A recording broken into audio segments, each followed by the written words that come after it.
I became a pretty big Xbox fan the past year or two because of all the investments they've made into gaming and their space and providing people that go to their platform. But what are they doing now? Yes, this year they had probably the biggest story that we may ever have in gaming. I don't see how one gets bigger. But even before that, they are 2 publishers in one now. And this year has been incredibly quiet for Xbox while PlayStation and Nintendo have been showing their stuff. And this is something I wanted your thoughts on because while last year, as much as freaking flag wavers and war people want to say Xbox didn't do crap, they did. They had 6 phenomenally well-reviewed games last year. In fact, they were like the highest-rated publisher of 2021. And after having a year like that, how did they follow it up in 2022? Nothing. And it's an issue I've heard other YouTubers bring up, that Xbox seems to be pushing their big games to the back half of the year and to kind of space it out around that holiday season. And I just don't want that to become a practice, but it seems like that's gonna be what this year is again. Because the only 2 things that people can expect to come to Xbox platforms that are the big AAA first-party releases is just on the Bethesda side of things, between Redfall, which we are supposed to get in the summer, that many people have many doubts will happen because all we've gotten is a CGI cinematic teaser trailer. And there's one of the most anticipated games of the year for many being Starfield, which comes out in November. And with the developer diaries and words from Todd Howard, there's a chance it could get pushed back, but just hypothetically, I think it's decently safe to say it'll still come out in time. Because if it doesn't, if Redfall doesn't happen and Starfield gets pushed back, there is nothing. Meanwhile, on the PlayStation side of things, for instance, you have what was really a jam-packed first quarter of the year, and now it's going to be very silent for them until basically God of War Ragnarok comes out, if it does. On the first-party side, PlayStation had Horizon Forbidden West and Gran Turismo 7, not to mention the final Bethesda PlayStation exclusive dealio with Ghostwire Tokyo, and even some partnerships with like seafood and whatnot. So it sounded like I said seafood. And then Nintendo. Nintendo has one of the craziest years they have had since 2017, and their summer in particular.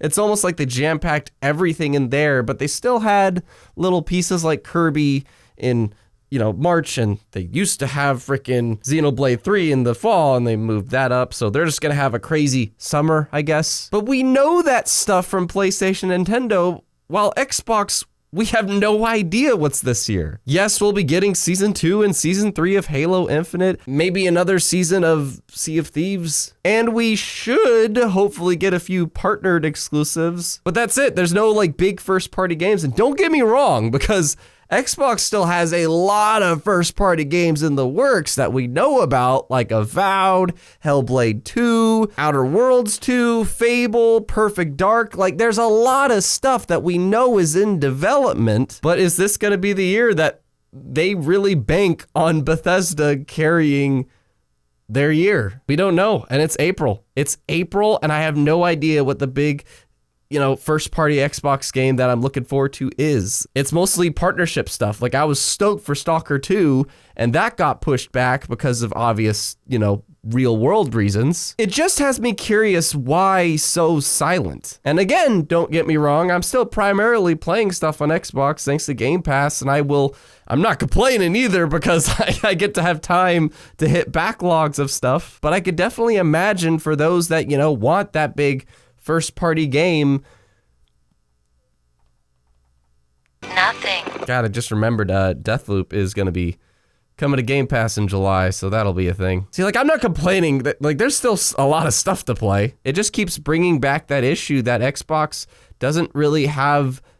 Well, there's 2 issues. One, they don't have any kind of state of play or Nintendo Direct or anything to keep people posted about what's coming soon and what's the hype. There's just no hype being generated whatsoever. And the other issue is just being the back half of the year instead of being spread out through the year. That's what they did last year. They had Age of Empires 4, Halo Infinite, Psychonauts 2, Microsoft Flight Sim come to Xbox, and the most well-reviewed game of the year, Forza Horizon 5. They all happened in the back half of the year, and it just seems like they're going to do that again and this time with less games. So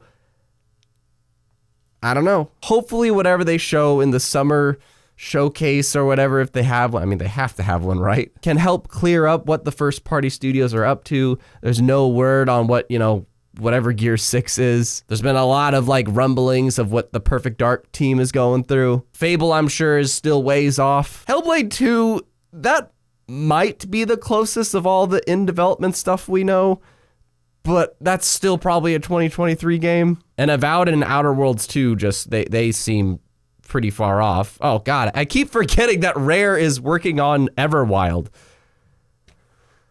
Man, like, do all these games intend to just release at the same time sometime in the future? It's great that we know what each of these studios are working on. It just seems while Xbox really had control, I would say, of 2021, this year, PlayStation and Nintendo just kind of get to come in and control the hype. That's the thing. There's just no hype being generated, even for the games we know. We know plenty of projects on the way, and we will hopefully get a good deal of answers in the summer, but on paper, we only really have Redfall and Starfield to look forward to in terms of like the big first-party Xbox Bethesda stuff this year. There is a good deal of partnered games like Somerville, Party Animals, and a couple other kind of, just indie or AA style things. And hopefully next year, once this Activision Blizzard thing wraps up, as well as being like more than a year into the deal with Bethesda and these studios working on all their games, next year should be the time that this doesn't happen again, but it just still has me wondering. What's the deal with all the silence, and what are your takes on that? Let me and others that watch this video know in the comments. And if you want to know why I follow Xbox more as a brand than anything else in my life, you could see that in the video here. Thank you so much. Be geek, be proud, be awesome.